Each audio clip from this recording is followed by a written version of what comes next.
From Hollywood, it's time now for Bob Bailey as... Johnny Dollar. Hi. Pat Keller, Universal Adjustment Bureau. Good to hear your voice, Patsy. Thought you were transferred to Baltimore. That's where I am. Say, John, can you handle one for me? What kind of one? It's a life and accident policy Eastern Fidelity paid off 5 years ago. A man named John Reardon was the insured party. He died in 1950. Wife was a beneficiary. It's a crazy one. Well, go on. Eastern wants us to look into the matter QT. One of their officers has reason to believe Reardon is still alive. Why would he think that? Because he saw him 2 days ago. I'll get the first plane.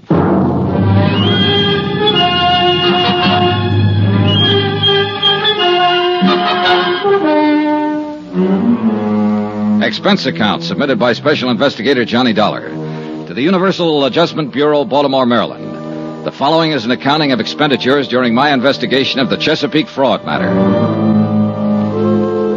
Expense account item 1, $22.75. Plane fare and incidentals, Hartford to Baltimore. I arrived at 3:15 in the afternoon at Friendship International Airport. It was a cold, gray day. I took a cab directly to Pat Kelleher's office. Good to see you, John. He was 10 pounds heavier. Outside of that, he looked swell. We'll have to have dinner once a week, my wife. Where are your bags? You didn't go to a hotel. I checked my stuff at the airport, Patsy. I didn't know how long I'd be here. Over the Alleghenies on the plane, I got to thinking about the number of alive but dead reports I've investigated at one time or another. They happen all the time, but they never pan out. Yeah, well, this one isn't like that, John. Sit down. Thanks. You know, when a man like Paul Coombs, chairman of the board for Eastern Fidelity, not to mention vice president of 2 oil companies and 1 construction company, when he romps in here and says somebody's still alive, it's supposed to be dead, we got to listen to him. Sure you do, Pat. It's your job. Your job now. Coombs claims he not only saw Reardon, but talked to him. I'll go into that later.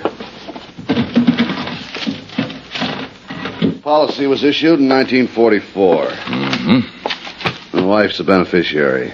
Yeah. Elizabeth Jane Reardon, $10,000. 20, John. Double indemnity on the accident clause. Oh. Well, look, I'll look at this stuff later. Maybe you better tell me about that first. Okay. John Reardon was lost in a boat accident out on Chesapeake Bay. When? August 13th, 1950. There were 4 people in the party. They went out for the afternoon on a power cruiser, and the thing exploded in the middle of the bay. Oh, yeah, I may have read about it. Was there a man named Sharpston involved? Yeah. Sharpston owned the boat. He and his wife were aboard, and another man named Blaine. Did all of them go down? That's right. They recovered Mr. and Mrs. Sharpston's body and Blaine's. They never found John Reardon. What caused the explosion? No explainable reason. It was never determined. Oh, there's always a reason. Yeah, well, that probably blew up with the boat, too. As it happened, we conducted the investigation for Atlantic States Limited. They held the insurance on the Sharpstons and the boat. These are our findings in the matter. We found no reason for Atlantic not to honor the claim made by Sharpston's estate. Mm-hmm. How about the other man who was killed, Blaine? His case was adjusted by another company. So that leaves us John Reardon. Yeah. About a month after the accident, his wife filed claim for payment. Our investigation was ended by then. We notified the insurance commission of the circumstances of his death and requested a judgment. Routine. Did it go through all right? Yeah. The appellate court declared John Reardon legally dead after the required 3-year waiting period. Pretty standard when there's no body. Sure. Eastern honored the claim and paid Mrs. Reardon $20,000. So, that's about it. Except that now somebody thinks he's alive. Not just somebody. Paul Coombs. Yeah. And if that's so, Eastern's been swindled for $20,000. Tell me about the beneficiary. Miss Reardon? Mm-hmm. Nice woman. Met her a couple of times. She didn't need money, I can tell you that much. Oh? Yeah, worth over $200,000. Never married again. You say she didn't file her claim until a month after the accident. That's right. She ever give any reason for waiting that long? Well, she was pretty broken up about it. The money wasn't important particularly. Maybe she just forgot. Pat, I've got a question. What's that, John? How can you forget $20,000? Expense account item 2, $10 for drinks I had with Pat Kelleher while we talked some more about the Reardon case. At 7 o'clock that night, I had on a fresh shirt and a press suit. They seemed to impress Paul Coombs, vice president, chairman of boards, etc. Dollar? That's right, Mr. Coombs. Universal Adjustment. Oh, yes, of course. Come in.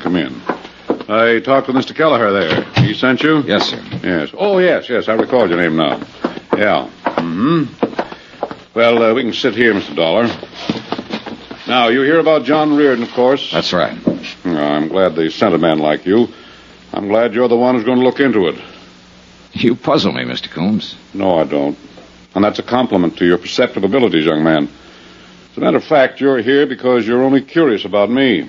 You want to have a look at the man who thinks he saw John Reardon alive, right? I suppose so. You don't believe he is alive? I didn't say that. I admire your caution. I'm glad you're the one who's going to look into it because, well, John Reardon was a close friend of mine.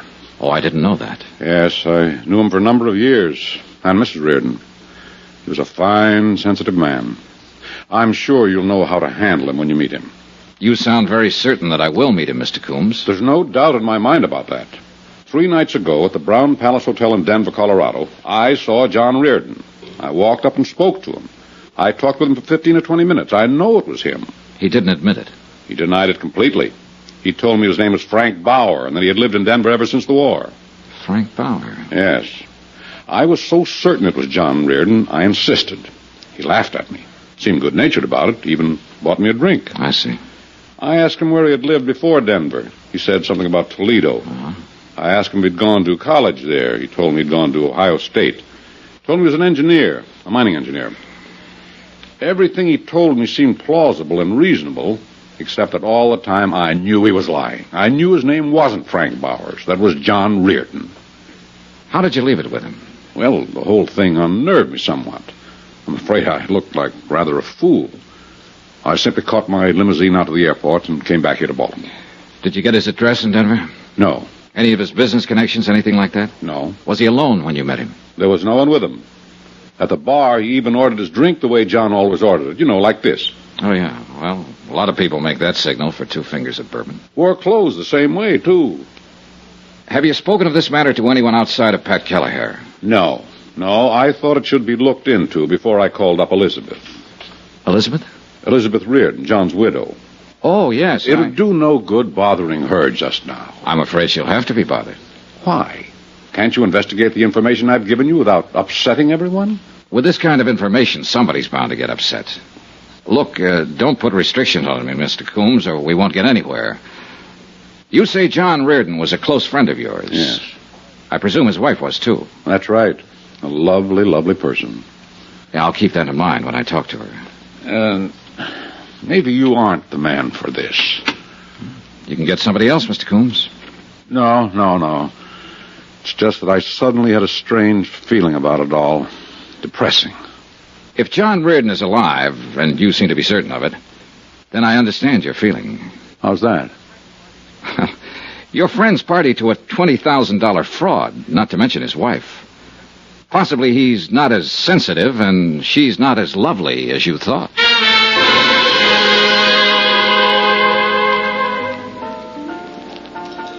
I spent the rest of the evening with Pat Kelleher and his wife, hoping to see the bright lights and listen to some laughter. We picked a couple of fancy bistros and started the rounds to watch champagne flow and eavesdrop on the happy stories of success, promotion, and love. But it didn't work. Like the place, John? It's swell. You're as low as a cricket's ankle. Well, today a man kept telling me a friend of his was alive who's supposed to be dead. He told me what a fine fella this friend is, or was. Yeah. 99 times out of 100, I tell him to go jump in the lake, but Paul Coombs comes under the title Reliable Witness in anybody's book. Give me a match. Here. How you fix for plans? Start somebody looking into Frank, whatever his name is, in Denver, who's supposed to be Reardon. I'll start with the beneficiary, Pat. Miss Reardon? Yeah. I'll march out and say, let me look at some pictures of your husband. What kind of a guy was he? Did you enjoy each other or try to kill each other? Did you ever, Why didn't Coombs look into it himself? Why didn't he go out to the widow and tell her about his meeting the guy in Denver? Because he came to us, John. Yeah, I know, Patsy. I'm sorry. But the prospect of going to somebody, anybody, with a flimsy story like that makes me sore. It might get her hopes up that her husband's alive. And that's a lousy thing to do. Reliable or not, Coombs is probably all wet. Probably. Sour racket. Sour racket. You being a parrot? Just being agreeable, John. If you want to be sad, I'll be sad with you. We both know situations like this are part of the trade. Oh, I should have been a Oh, let's have another belt. Sure. Waiter. Well, John, maybe another way to handle Mrs. Reardon with that. That's her over there at the bar. Nice, isn't she? Hey, she is lovely. Nothing. She looks a little tight. Yeah, well, I hear she gets that way quite a bit these days. Say, John, you want me to introduce you like a friend? It might make it easier. No, I'll handle it myself. Who's with her? Beats me. He's looking for a phone booth. Pat. Yeah. I may be able to find out what I want and not let her know what it's about. You mean right now? I mean right now.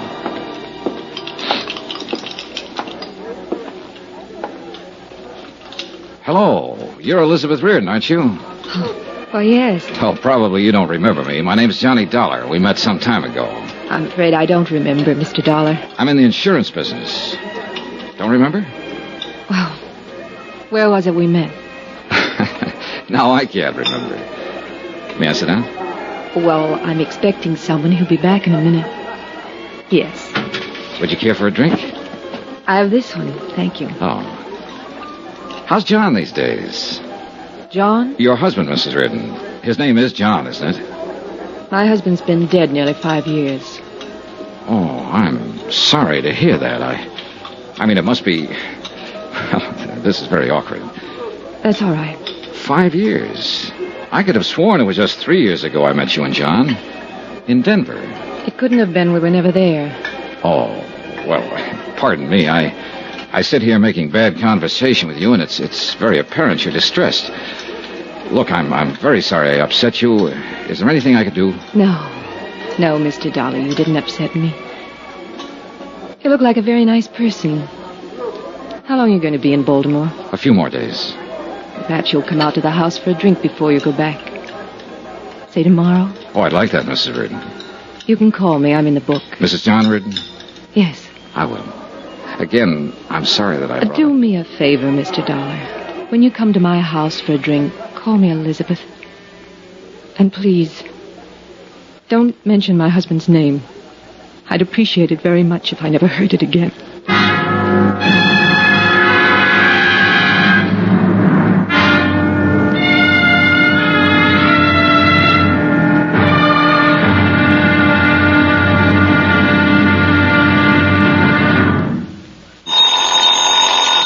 Johnny Dollar. Pat Keller at Universal. How'd you make out with Miss Reardon? I met her. She thinks I'm an insurance broker or something. I told her I knew her husband when he was alive. Industrial hazard lying. Part of the business, John. Did you find out anything that'll help you? I found out she's pretty upset about everything in the world. That's the only report you have for Universal Adjustment Bureau? Oh, she invited me for cocktails. I'm going to call her later this afternoon and keep the date. Maybe I'll get some information then. Cocktails, say, you made out okay. Oh, shut up. Expense account submitted by Special Investigator Johnny Dollar to the Universal Adjustment Bureau, Baltimore, Maryland. The following is an accounting of expenditures during my investigation of the Chesapeake fraud matter. Expense account item 3, $23.60, long-distance telephone call to George Hanley in Denver, Colorado. George is an old friend of mine in the private detective business. I told him about the report that John Reardon was still alive and living in Denver under the name of Frank Bowers. I requested him to gather information that would help in determining whether Bowers was really John Reardon or not. I spent the remainder of the day reading over the facts of the case as supplied to me by Pat Keller of Universal Adjustment. Expense account item 4, 10 cents, another phone call. This one to John Reardon's widow.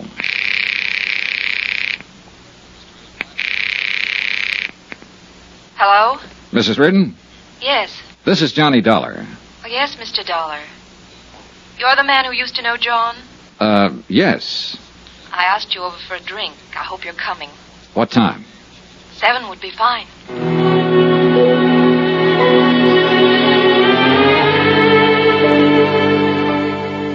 I was at her home at 7 o'clock, knocking on the door. It was a nice home, and she seemed like a nice person. Even nicer than the night before. I asked you to call me Elizabeth, Mr. Dollar. I remember. Yes, you also asked me not to mention your husband's name. I wish you'd forget that. I was upset last night when we met. Forgive me? How's your drink? Oh, it's swell. I don't know why, but I feel I should explain myself a little more about saying what I did about John.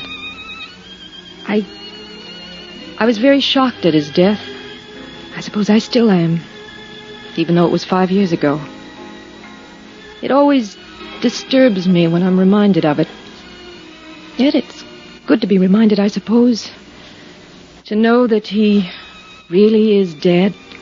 That he won't come through that door anymore. That he won't telephone me from the office or make any plans with me. Does that make sense? I suppose so. Oh, we can drink another one. Sometimes things make more sense with a few drinks. Sometimes they don't make any sense at all, Elizabeth. That's right, too, Johnny. You know, I like you. I like you.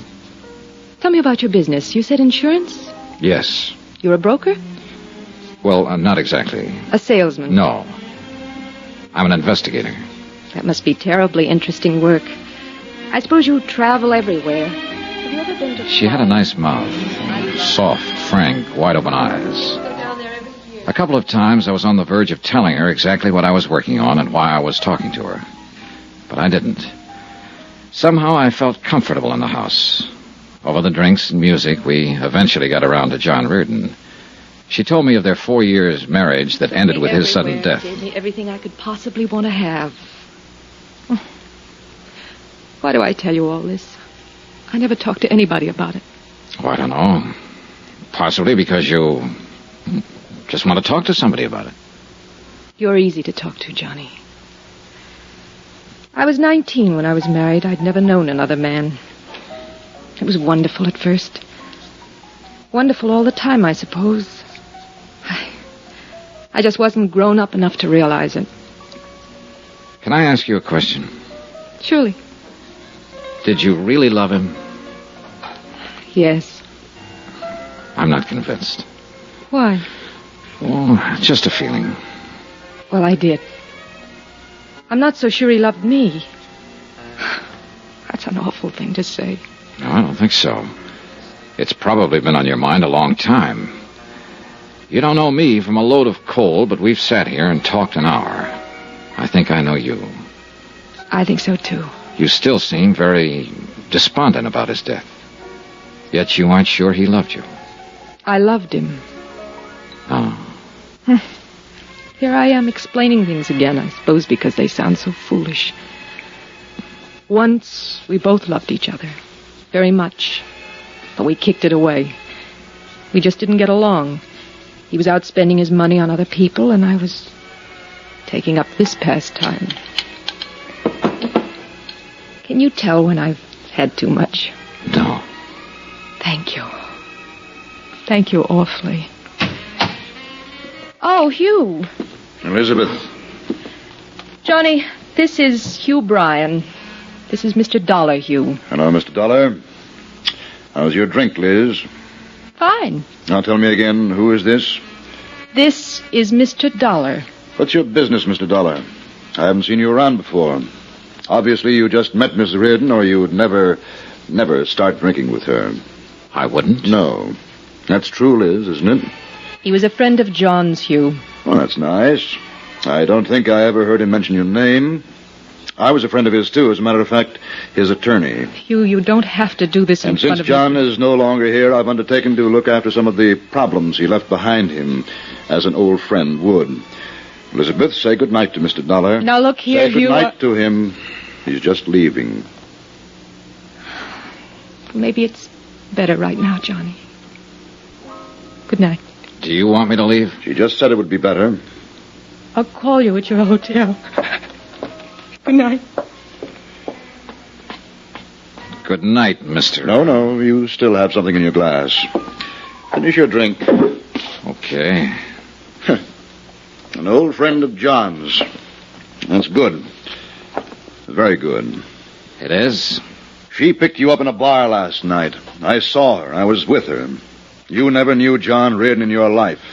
You have no business being here, and I don't like cheap opportunists invading her home. Evidently, you can talk to her any way you want to, and she'll take it. Why, I don't know. But don't talk to me that way. I don't have to take anything. You were just leaving, weren't you? Hugh Bryan was a large, bristling sort of man with a smooth manner. I didn't like him, and he didn't like me. Expense account item 5, $18. Even cab fares, lunches, etc. in and about Chesapeake Bay, talking to the principals connected with the boat explosion death of John Reardon. One of these was Lieutenant Jack Halverson, United States Coast Guard. You want some coffee? If I have to go out in that wind to get it, no. Make it right here for just such occasions. Just a sec, I'll plug her in. There. Brother, someday. It's nice in the summertime. Now, what can I do for you? Tell me about the boat going down. You made out the report for the Coast Guard. You mean the Sharpston's boat? Yeah. We have a reliable witness who thinks that one of the passengers, a man named John Reardon, didn't go down with it at all, that he's still alive. You said you had my report. Those are the facts. But you picked up 3 bodies. Why not the 4th? Why not Reardon's? Well, we searched the bay for a solid week looking for his body. We used every piece of equipment at our disposal. We did everything we could. But you didn't find him. First you come in here complaining about our weather, now you're mad about the way we were on the Coast Guard. I'm sorry. It's a very lousy-sounding apology. What do you want to find out? How that boat exploded? Why you couldn't find Reardon's body if you found the others? Now, look, if a bunch of rich jerks want to take a high-powered boat out and they don't know the first thing about high-test fuel or engine running, they're doing it at their own risk. That help? Yes, some. I wish you could have put it on the report. That's my ideas, buddy. The report just has the facts. Now, for the other, about finding Reardon, I don't know why. He blew up, went down, or drifted out to sea. If his body had been in the bay, we'd found it. Was there a chance he might have survived and been rescued?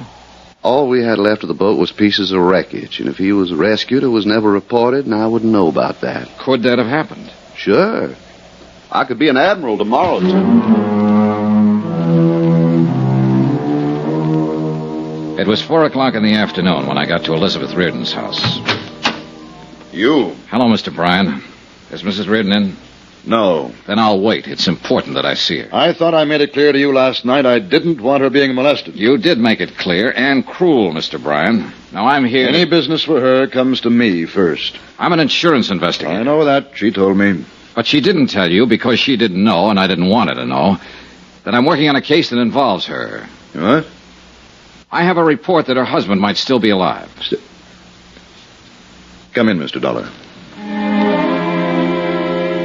I'll have to admit that Hugh Bryan's concern was as genuine as his surprise. He led me into the house and we sat at the bar. Only this time, no one had a drink. He listened while I told him about the report of Paul Coombs, that John Reardon was living in Denver under the name of Frank Bowers. Do you think there's any truth to him? It doesn't matter what I think, Mr. Bryan. I have to investigate it. Yes, of course. And if he were alive, it'd be the best thing in the world. Would it? Of course. She's been lost without him all these years. She needs him, Mr. Dollar. She always needed him. This little bit of drinking has been going on too long. These tearful little episodes with one man or another. Oh, yes, I mistook you for one of those last night. I apologize for that sincerely. Actually, Mr. Dollar, she's been quite a task. Uh-huh. Well, maybe I better talk to her now. Do you have to? There's certain information I'd like to get. I think she's the only one who can give it to me. You'll have to tell her about the report? Yes. And there's probably so much talk. But it'll give her a terrible kind of hope. All right, I'll get her. Oh, you'd better mix one for her. She'll need it. Wait a minute. Yeah? I need vital statistics on Reardon. Pictures, handwriting samples, everything. Could you help me gather them? I'll do anything I can. Well, then there's no need to bother her, is there? You're a gentleman, Mr. Dollar. I don't know why. I do. You don't want to hurt her any more than I do. An hour later, I was back in my hotel room. The next day, I had an appointment to meet Hugh Bryan and get all the material I had asked for. I was more depressed than ever about the case. About then, the phone rang. Johnny Dollar. Johnny? Yes. This is Elizabeth Reardon. Please don't look for him. What? Just forget it. Did Hugh Bryan tell you what I was about? I overheard you two talking. Don't bother with it. John's dead and that's that. Promise me. Promise you won't do anything else. I'm sorry, Elizabeth. I have to investigate it. Johnny, is that final? I'm sorry. I don't have any choice. Elizabeth? Elizabeth!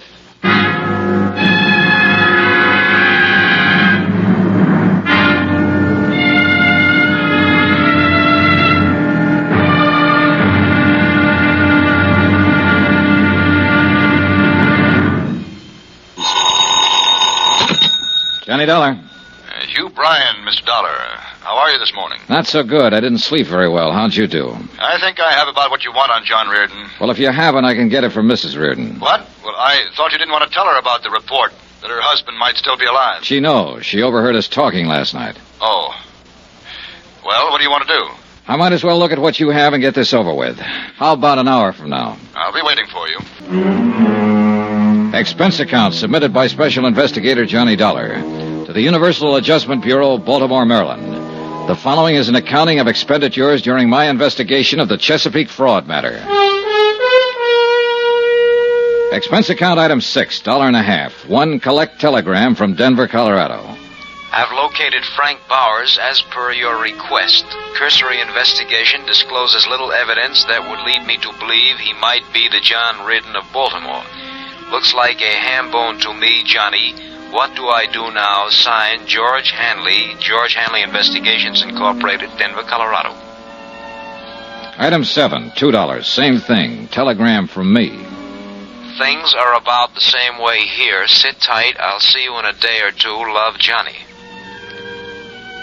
Once the telegrams were out of the way, I walked 3 blocks from my hotel to the office building of Hugh Bryan. It was an impressive place full of lawyers and doctors. Hugh Bryan looked a little haggard when I saw him. It took me a while to get all this together. Half the night. There wasn't that big a rush. Oh, get it out of the way. The sooner you have what you need, the sooner you can make sure, and the sooner I won't worry about it anymore. Did you talk to Elizabeth yet today? No, just last night. Oh, I thought maybe she might have called you this morning. I'm so sorry for that girl. Well, don't feel too bad, Mr. Bryan. We both did everything we could to keep the report that her husband might be alive from her. Awkward as it was. Yes, I know. I still don't understand it, I guess. Well, a man named Coombs, an insurance official, thinks he saw Reardon in Denver last week using the name Frank Bowers. He's sure that Bowers was Reardon. If he turns out to be Reardon, the insurance company's been taken for $20,000 they paid to Elizabeth Reardon, just to set you straight. Well, that'd make Elizabeth party to a fraud. And John. Lord knows that's silly. Well, silly or not. Yes. Well, here's what I have. Now, this is one of the last pictures taken of John Reardon. Mm-hmm. Have the negatives? Yes, here. And these are some vital statistics on him. The physical part I got from his doctor. Mm-hmm. He stood an examination about a month before the accident. This the doctor's name here? Yes. Now, these other things are in his background and education. Here, a copy of his marriage license, birth certificate. How did you get hold of these things? Well, I handled a lot of business for John, filed a lot of his papers for him. These were just packed away. It took a while to find them. Hey. Hmm? A copy of his fingerprints? Well, would those help? More than any of this other stuff. Fingerprints aren't standard papers in anybody's file. Before John went in the Army, he did some engineering work for the proving grounds in Aberdeen. Oh. He was fingerprinted there. It was a gag at the time. He had a set of his own blown up and put on the wall in a picture frame. You know, just a joke. Yeah. I dug them out of his personal things. Now then, here's a copy of his financial records, tax returns and whatnot. I spent about an hour in Hugh Bryan's office going over material that would help me in the investigation. The pictures and fingerprints were the most helpful items. After I'd finished, I went back to my hotel, packed my bags, and checked out.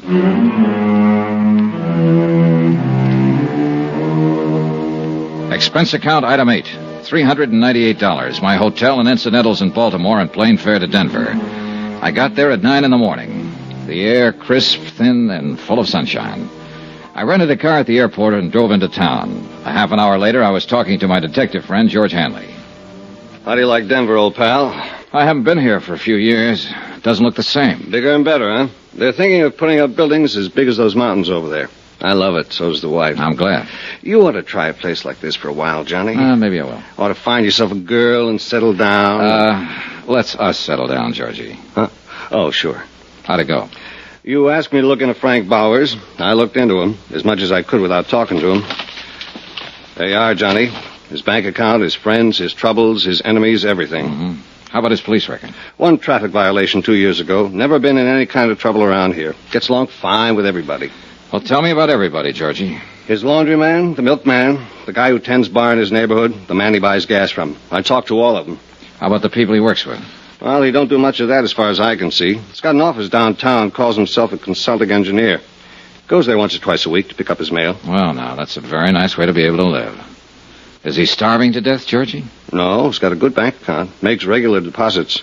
Money comes from a New York bonding firm. He owns a little two-bedroom house out beyond Park Hill. Paid $38,000 for it. Well, Sleeps in one bedroom, uses the other one for a kind of studio. Putters around with clay, oils, and according to the nosy dame who lives across the street, he tries to write.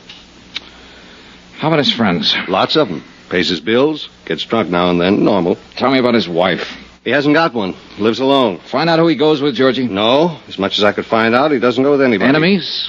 Well, the guy in the cleaning shop hates his guts. Bowers doesn't like his shirts with starch. Did you check out the residency business? As far as I could. He bought that house out in Park Hill in 1951. Paid cash for it. Record of the sale gives his former residence is Toledo, Ohio. Well, how long has he been a resident here? As near as I can figure, and this is just rough, 4 or 5 years ago, the first financial transaction was the house he bought. The next was a car. He could have been here a long time before that, though. Well, the time element would fit for Reardon. What do you think, Georgie? I think you're probably wasting a lot of money investigating this guy. He doesn't seem like the kind of man who's hiding out from anybody. Here, look at this photo. Is this Frank Bowers? Yeah, I'd say so. 5'11", 170, olive complexion, no scars, no glasses, brown hair, about 35. Could be him from that, yes. This is a picture of John Reardon, and the description is Reardon's. What do you want to do now? Keep on it.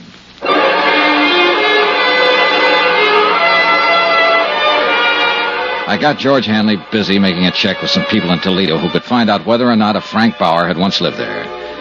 Then I took my rented car and drove out to the address Hanley had given me. It was in the east side of the city near the airport. A one-story frame house, a 53 Merc in the driveway. I'm looking for Mr. Frank Bowers. Oh, who are you? Johnny Dollar. Oh, I'm Frank Bauer. Well, I'm an insurance investigator, Mr. Bowers. I'd like to talk to you. Oh, come on in. Thank you. Take a chair anywhere, huh? What's on your mind? Just making a routine check, Mr. Bowers. Thought perhaps you could help me. Well, I don't know anything about my neighbors, if that's that kind of thing. No, I'm running down a report that came across our office in Baltimore. Baltimore? Ever been there, Mr. Bowers? No. Swell place on Chesapeake Bay. Well, I like Denver. What's this all about? Huh? Well, do you happen to remember a few days ago when you were at a place called the Ship's Tavern? Well, that's in the Brown Palace. This was last Friday, to be exact. Should I remember? What'd I do, steal an ashtray or walk out on a check? Oh, a man from Baltimore was there that day, Mr. Bowers. His name was Coombs. Paul Coombs. You met him.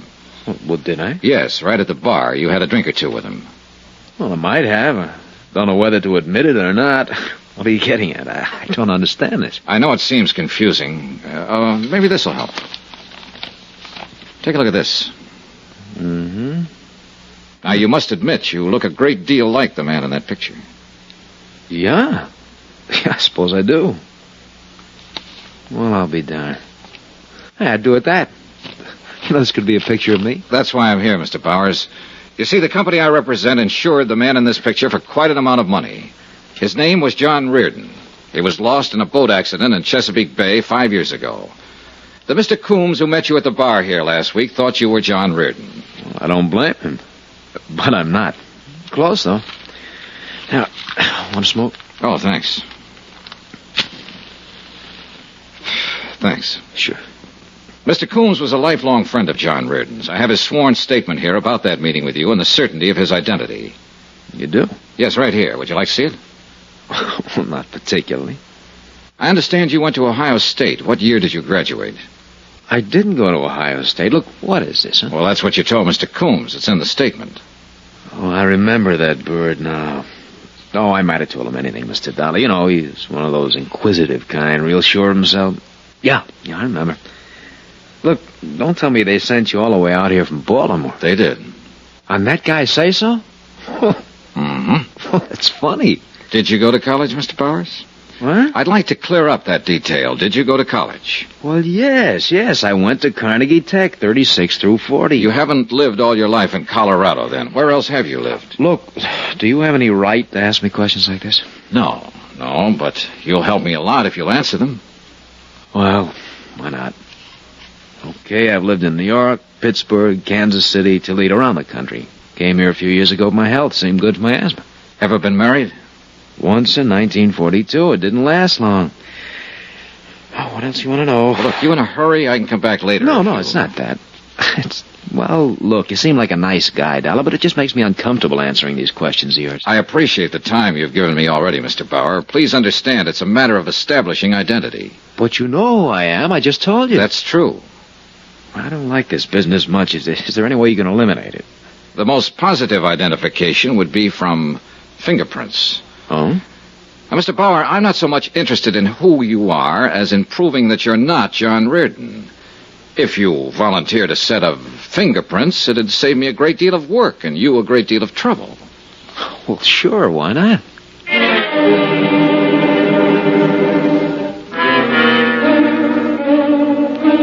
We drove downtown together to George Hanley's office and used the portable fingerprint kit. I took a complete set of Frank Bauer's prints he attached. I thanked him for his time and trouble, and he left.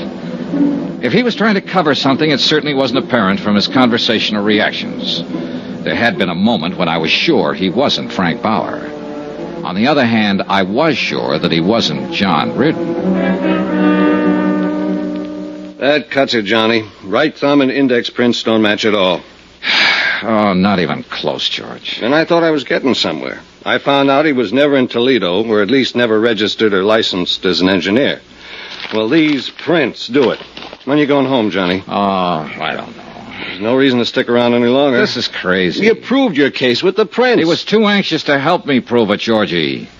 You ask any ordinary man on the street 2 personal questions about himself, and he'll tell you to go jump in the lake. You ask him for his fingerprints, and he's liable to smash you. So? Get on him. Stay with him 24 hours a day. Get a couple of other men. It'll cost you money. Get busy. Expense account item 9, $200, detective service. I didn't believe Frank Bowers. I didn't believe his background. And most of all, I didn't believe his fingerprints.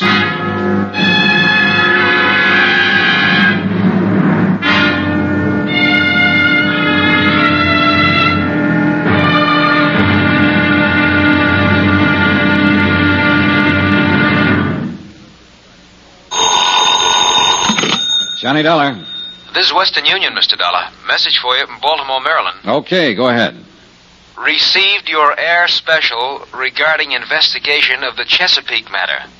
You've proved Frank Bowers of Denver is not John Reardon of Baltimore. Fingerprints don't lie, therefore logical to believe John Reardon really dead. Come on home, your expenses are running too high. That's signed Pat Keller, Universal Adjustment Bureau. Should I mail this to you? No, that's all right. Can I send an answer? Yes, sir. Pat Kelleher, Universal Adjustment Bureau, Baltimore, Maryland. Fingerprints don't lie, but people do. All the time. For all sorts of reasons. It may be finished as far as you're concerned, but I'm just beginning. Love, Johnny. Expense account submitted by Special Investigator Johnny Dollar to the Universal Adjustment Bureau, Baltimore, Maryland. The following is an accounting of expenditures during my investigation of the Chesapeake fraud matter. I'd set out to prove that John Reardon had not died back in 1950 in a boat accident on Chesapeake Bay. To prove that he was still very much alive in the person of one Frank Bowers, currently living here in Denver, Colorado. Everything, all I could learn of the man's history, reports from his neighbors, friends, even his fingerprints, everything indicated he really was Frank Bowers. And yet, for some fool reason or other, I wasn't convinced. Expense account continued. Item 10, $63 for one overcoat. Denver can be a very cold city when the wind comes in from the north and it decides to snow. Almost as cold as the damp wind off Chesapeake Bay on a certain day back in 1950. Hi. Hiya, George. How's it going? Well, I watched Bauer's house from 6 last night till 2 this morning. He read a book last night in the living room. He made a phone call, and then he went to bed. And then I went home and went to bed. How many men have you got working? 2 others beside myself. We're keeping an eye on Bowers round the clock. I go on again at 6. Okay, good. I don't know why, Johnny. He isn't your guy, and you know it. Fingerprints proved it. We can watch him from now till doomsday, and nothing's going to change that. Oh, look, don't you start, Georgie. Huh? I got a wire from my home office this morning telling me to close it up and come on home. Why don't you close it up and come on home? I like to make dough. I'm in the private detective business, but I hate to see an old pal doing a lot of work on nothing. Why don't you shut up? Sure. We can go on like this forever, can't we, Johnny?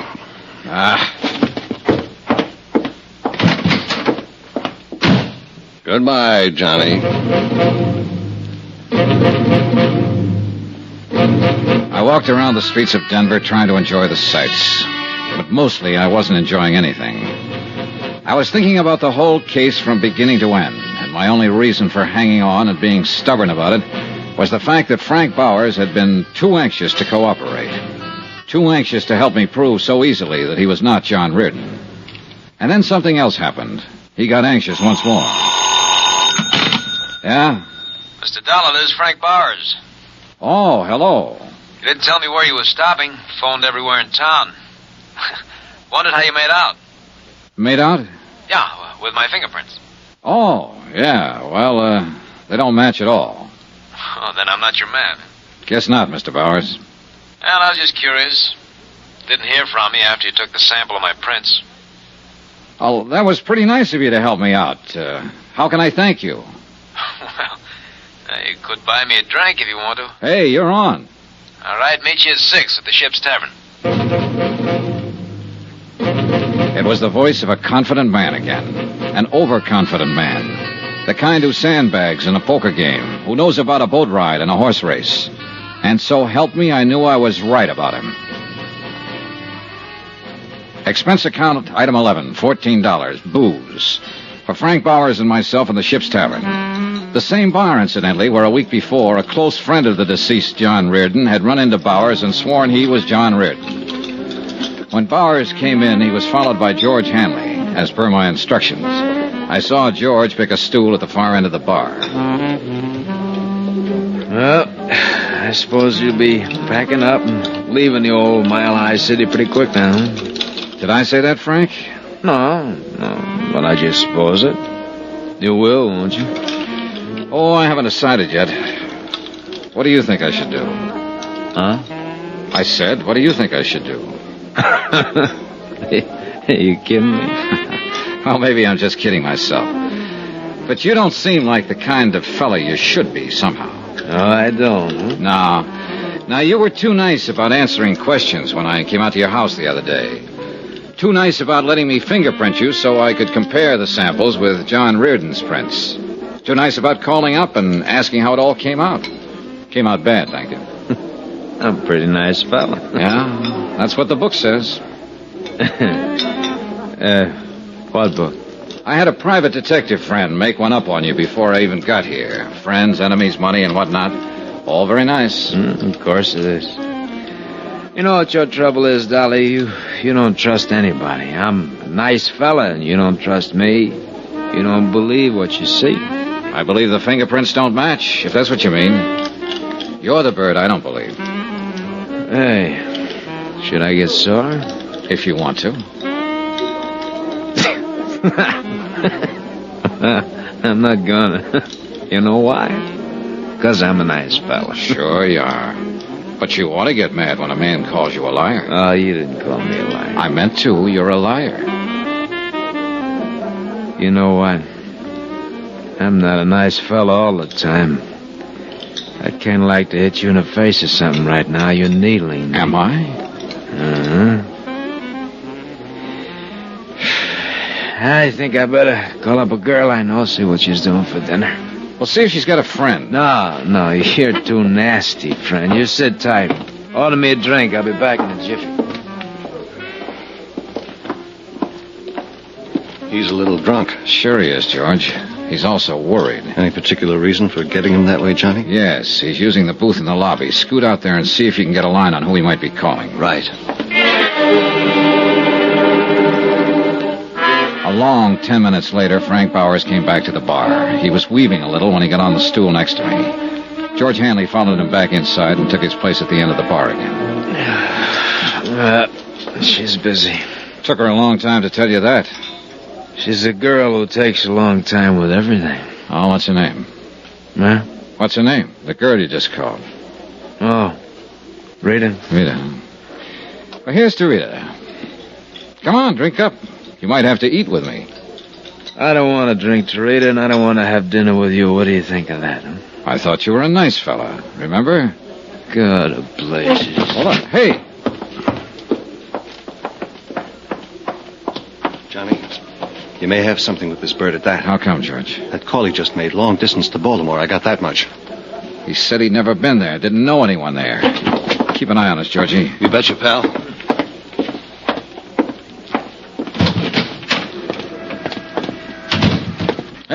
Hey, Frank.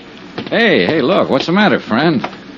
I just left you, I thought, for good. Oh, come on, I'll buy you dinner. You buy me nothing, Dollar. Go on back to Baltimore. Why don't you? What? Why don't you go back to Baltimore? What's that supposed to mean? Just what it means. Well? Maybe we better talk some more. Fine. My car's in the lot here. Okay.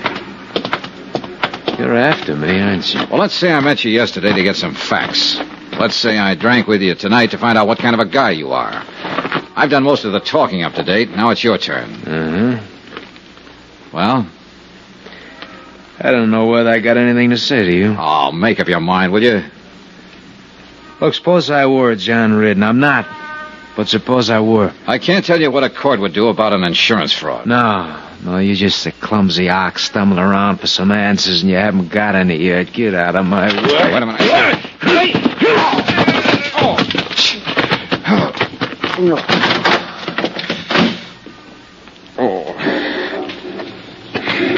He's a very handy fella. I didn't want to interfere, Johnny. Stay on him. See where he goes, what he does, Georgie. Hurry. You all right, pal? Sure. Hurry. I wasn't all right at all. Frank Bowers was not only big, but fast, and he caught me off guard. I went back through the hotel lobby up to my room and lay down on the bed, and I waited for the phone to ring. Sooner or later, it'd be George Hanley or Frank Bowers' tale reporting some development that had solved the whole case. But the phone didn't ring. Nothing happened. No one phoned, no one came by. I went to sleep about 1 o'clock.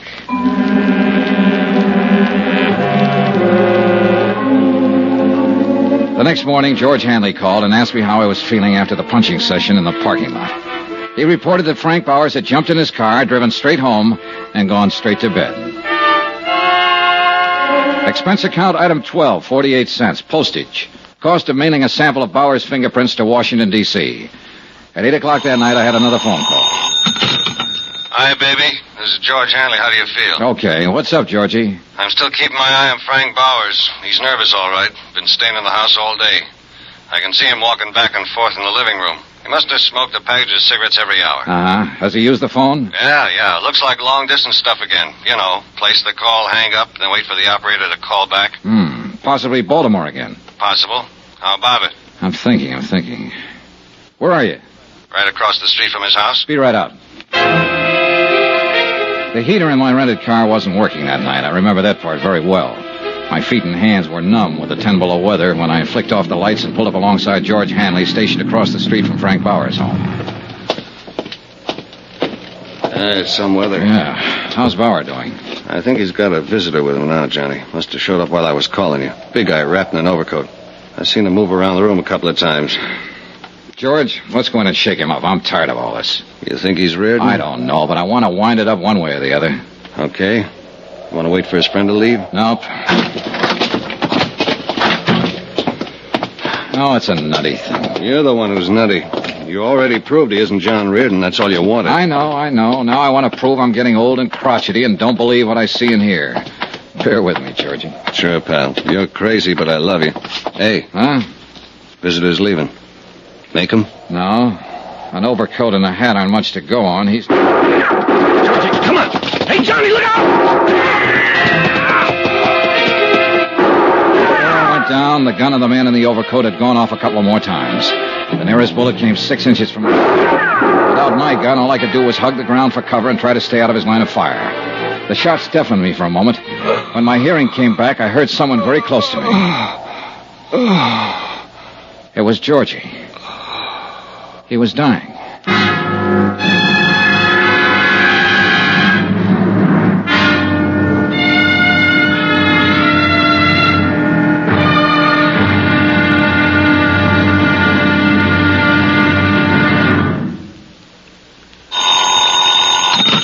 Johnny Dollar. This is the operator. Ready with your call to Mr. Pat Keller in Baltimore. Go ahead, please. Hello? Hello, Pat. I got your wire. What's all this? What happened? We're still trying to find out. The man calling himself Frank Bowers was killed an hour ago. George Hanley, one of the operatives I had watching him, was killed, too. We've got a vague description of the killer. Are you all right? Yeah, but I'm going to be tied up with the police here. Well, you need money for bail or anything like that, just draw a draft on the company. I'll confirm it. Thanks, Pat. Too bad about your friend. Yeah, he was a good guy. I want to find out who killed him. Expense account submitted by Special Investigator Johnny Dollar to Universal Adjustment Bureau, Baltimore, Maryland. The following is an accounting of expenditures during my investigation of the Chesapeake fraud matter. Expense account continued. Item 13, a quarter for some aspirin. It turned out to be a long night. Several homicide officers arrived at the double murder scene within a matter of minutes and got right down to the business at hand. Frank Bowers had been shot to death. George Hanley had been shot to death. Lieutenant Tom O'Neill was in charge, a big blond man who seemed to know what he was about. Okay, let's see that ID again. Here you go. Insurance investigator, That's right. Okay. What was your business here with these two men? My home office in Baltimore had reason to believe that Frank Bowers was really a man named John Reardon. Reardon was supposed to have died 5 years ago. I was sent out here to investigate it since there had been a $20,000 claim in the matter. Sure. I hired George Hanley to help me out. He was keeping an eye on Frank Bowers. I came out earlier tonight to give him a hand and the shooting began. Any idea who did it? A big man in a top coat and a hat. I really didn't get a look at him, Lieutenant. I was busy with George Hanley. Sure. You carry a gun? Sometimes. I didn't have one tonight. You tried to chase the killer? I said I was busy with my friend. Yeah, that's right, you did. Well, how was your investigation coming along? Frank Bowers' fingerprints didn't match the samples I had for John Reardon, but it didn't satisfy me. There were a lot of things about him personally I couldn't accept. I harassed him a little last night, and he got pretty excited and slugged me. This was after I found out he'd been trying to call Baltimore. Who in Baltimore? I don't know. Well, tell me about this harassing. We'll make a check with the phone company. Well, I needled him purposely, trying to scare him into a blunder. I think I was doing pretty good. I'll never know now. Uh-huh. What else you got to say about your case? Well, that's about it, Lieutenant. It is, huh? Well, that's all I got to say because that's all I know about it. Next time, be careful with your needling tactics. Boy. I was doing what I thought best on the case. Sure you were. You were doing swell. You let a friend of yours get shot down in front of your eyes. Not to mention the other guy. You can't give us a description of the killer or a hint at the motive. Now, maybe George Hanley wasn't a friend of yours at that. Why, you... Dad, take it easy, kiddo. Take it easy. Remember to blow the bell, and I'm sorry. You've had quite a night. Nobody in your business or mine knows what's behind the door when he kicks it in. I'm just a cop trying to get straightened out, so I push too hard sometimes. We'll get it taken care of. Nobody walks in a man's house and shoots him down without somebody hearing something or seeing something.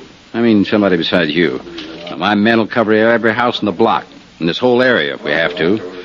Bound to be somebody somewhere.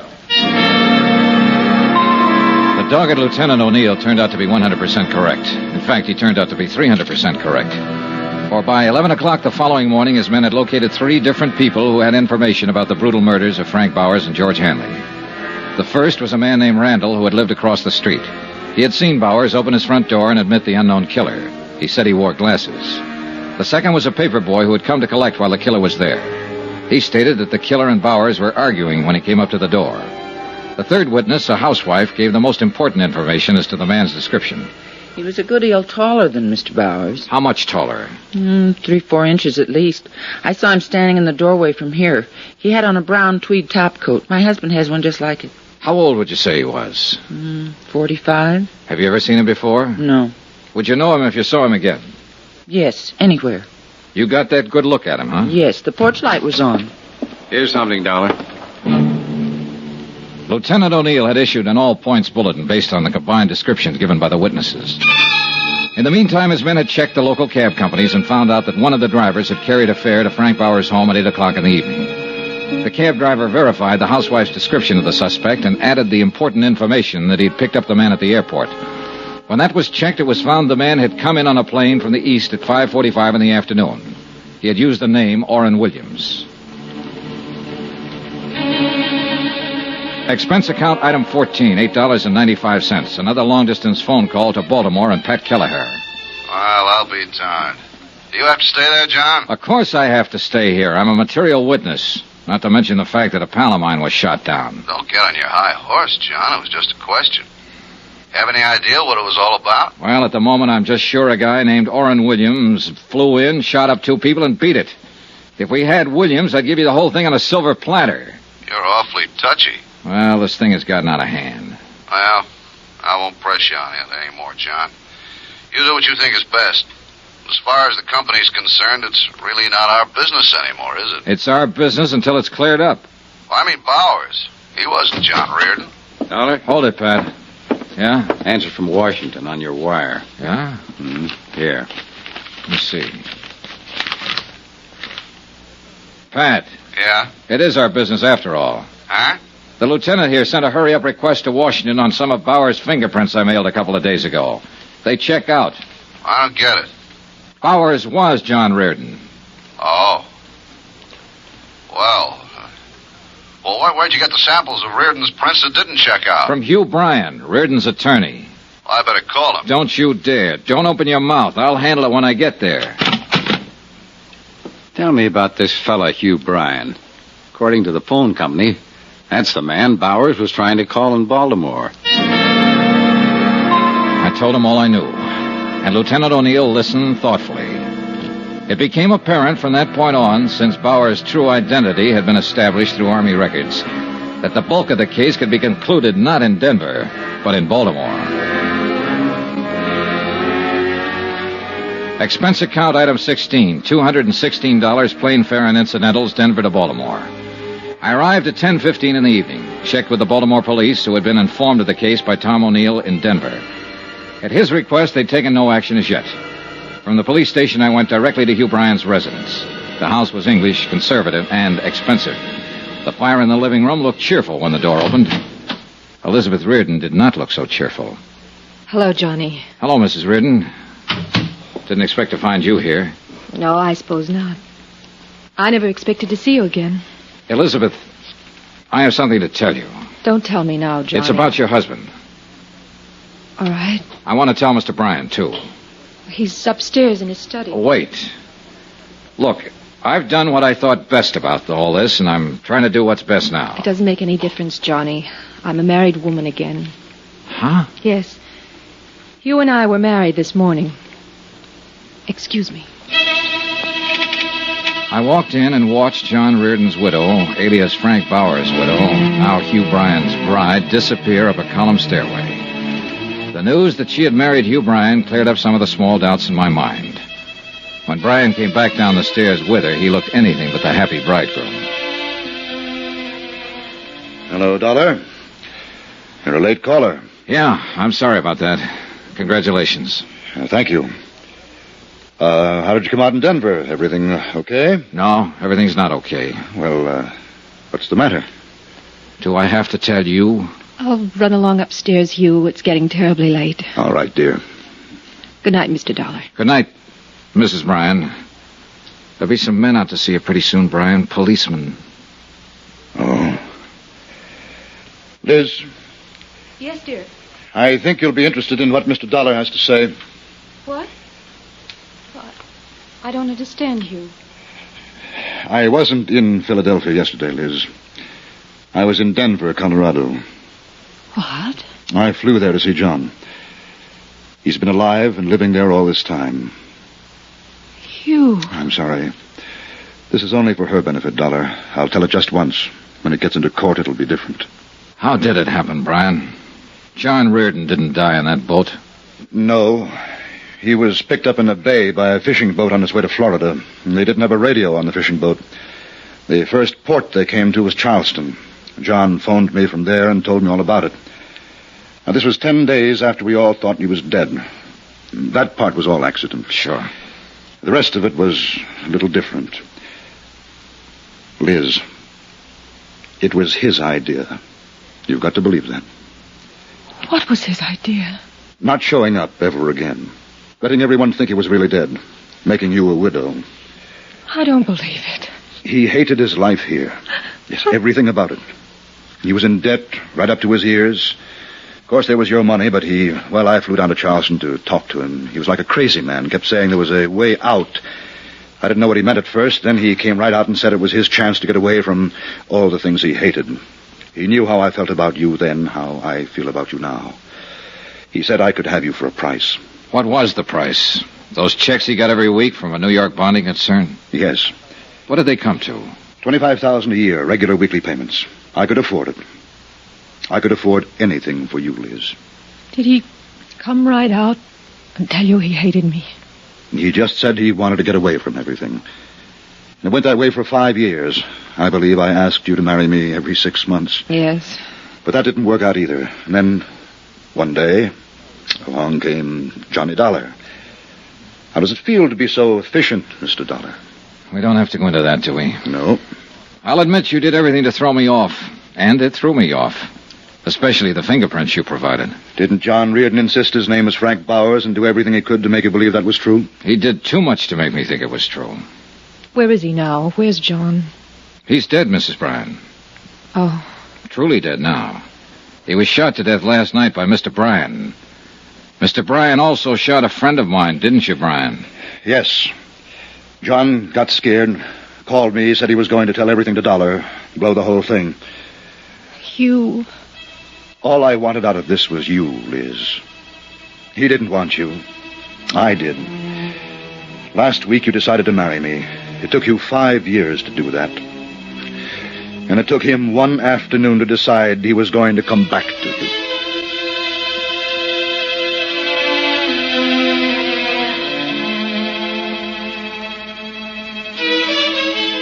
The proof that John Reardon's widow is guilty or not guilty of a fraudulent insurance claim is a matter for Eastern Fidelity to decide. The matter of Hugh Bryan and 2 murders is a matter for the courts.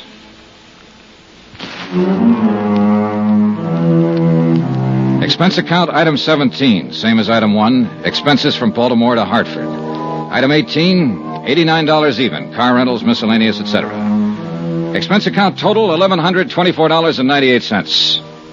Yours truly, Johnny Dollar.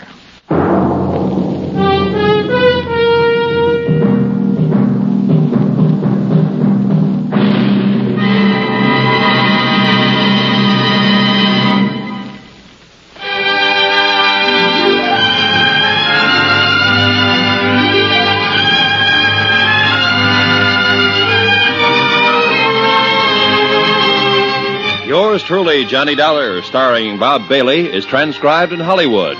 Written by John Dawson, it is produced and directed by Jack Johnstone.